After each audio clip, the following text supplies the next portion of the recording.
Everybody, this is a quick how-to video on how to use the four-wheel drive on the 2021 4Runner TRD. We just bought this vehicle early this year, and now it's winter time, and you can see a lot of snow. We did a YouTube search on 2021 how to use it because it's a little different from my truck. So she wasn't sure, and when she looked online, there wasn't a video on there. So I just wanted to walk through some things that we found, maybe help somebody else out. She took it out and tried to use it once, and it started, the safety features engaged because she was in the wrong gear, and the vehicle shut down, and in a panic, she called me, so I kind of walked her through how to do it. So I wanted to at least put a video out there. Maybe we can help somebody else so you don't have to kind of struggle and like we did. So, all right, let's go show you all the features here.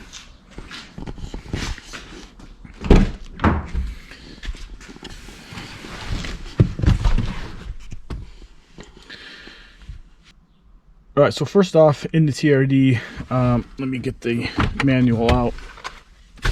And you're gonna have, and I think, I could be dead wrong on this, there'll be two types. There'll either be this lever kind, where you'll have the H2, H4, low 4, and the neutral.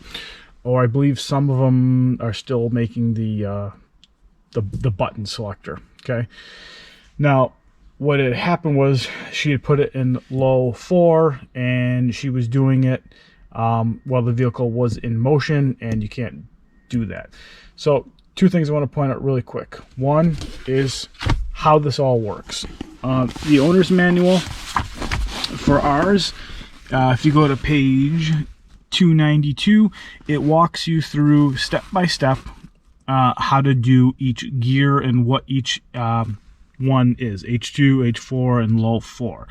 So if you reference your owner's manual, 292 gives you a walkthrough on how to do them all and what they all do. Now, I'm not going to go into how this all works. There's tons of YouTube videos that will explain to you how the four-wheel engages and all that. This is more just a holy crap, how do I do this? I'm going to hit up YouTube because I'm stuck. All right, so owner's manual, number 1. Number 2, if you look up on your visor, there's also step-by-step how to go from four-wheel drive, from regular driving, H2, to four-wheel drive, to low 4, and how to get them all. So if you're stuck, you don't have an owner's manual, look up on your visor, and it should be there as well. Again, this is the shifter type, and it explains all the gears here. What I told her to do basically is your car will typically, normal driving, be an H2. And if you're in some heavy stuff, you're going to want to go to H4. I told her basically just stay out of L4. You never really have to be in there unless you're stuck in like a heavy bank or mud or something. And then there's certain ways to get it in and out of L4. So basically for your everyday driving to and from grocery stores and works, whatever, just H2 and H4 depending on road conditions.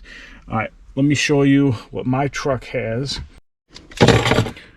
All right, so my truck has the selector here, the knob. So I have the 2-wheel drive, 4-wheel drive, and the 4 low.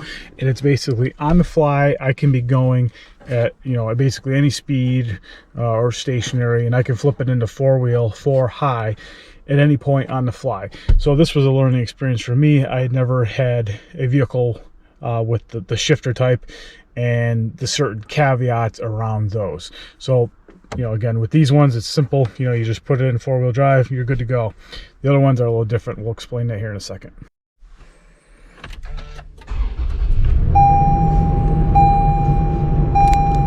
All right, so let's fire this up. Now, you can do this from a couple different ways. So if you're going backwards out of, like, let's say for our example, our garage, and the snow's super heavy, you can put it into 4-wheel drive while it's stationary, or you can also put it into 4-wheel drive when the vehicle is moving, but you want to be under 50 miles per hour per the owner's manual.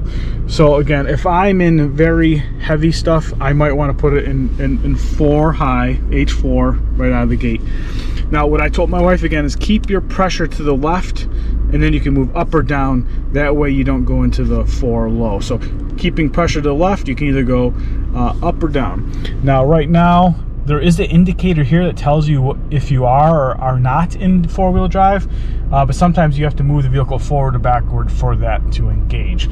So right now, if I just basically push pressure to the left and go all the way up, I am currently in H2 normal driving, and I can go all the way down. You'll feel click, click, and now I am in four-wheel drive. Now you can see this indicator will now come on. It's kind of got a green, looks like 4 tires, and the front tires are veered off to the right. Now it's blinking, and I believe once I put it in gear and I move, it will become stationary. Now this just means that the four-wheel is engaged. Okay, so let me just back up here out of the garage.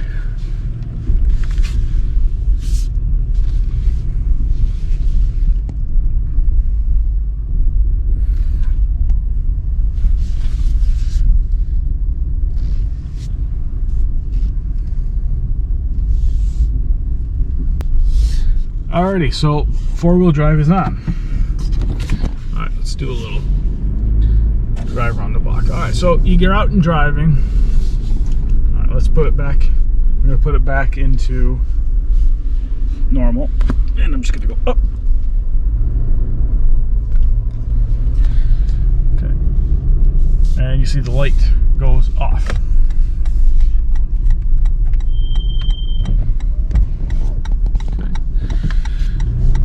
So let's just say you're driving and conditions are not really the greatest, as you can see. So now you want to go into four-wheel drive on the fly. You want to be under 50 miles an hour. Okay, and again, it's simply, you know, I'm right now going less than 20 miles an hour. Okay, the light is off. I am in normal H2 driving mode, and I'm just going to pull down, keeping pressure here. Click, click. And you are now in four-wheel drive, and you can see the light is now activated. So now I'm officially in four-wheel drive.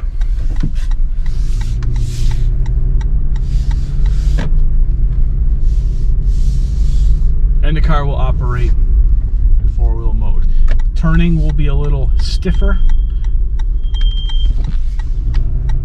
due to all four wheels being in motion. And again, if I want to go back to normal driving, H2, keeping pressure to the left, it's just straight up. Now you can see the light, there is a little bit of delay, so if it, takes a second, don't worry.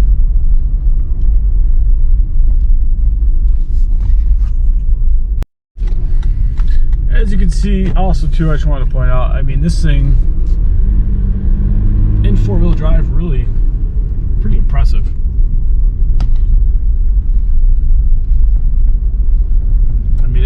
It handles some pretty heavy snow. I'm gonna go around a corner here, and we got maybe 3-4 inches on the ground. I'll kind of go around this corner and give it a little gas, and it's stuck and didn't really slip. So I've been impressed with it thus far.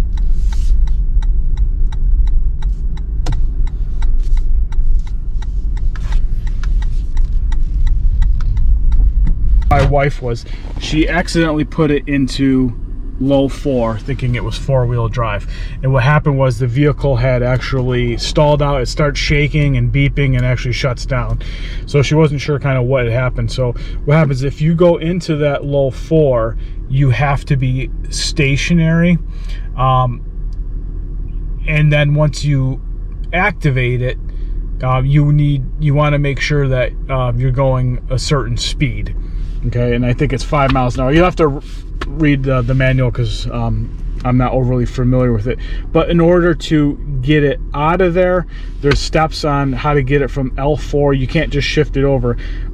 If I recall, I think you have to put this, your actual drive shifter, into neutral. Then you can move it out of L4 back into your high gears, but that has to be stationary. You can't be moving to do that. All right, I hope this helps. Again, it's a short video, but again, there wasn't one out there on the 2021 how to just basically get it in four-wheel in and out of four-wheel drive. So all right, I hope this helps somebody.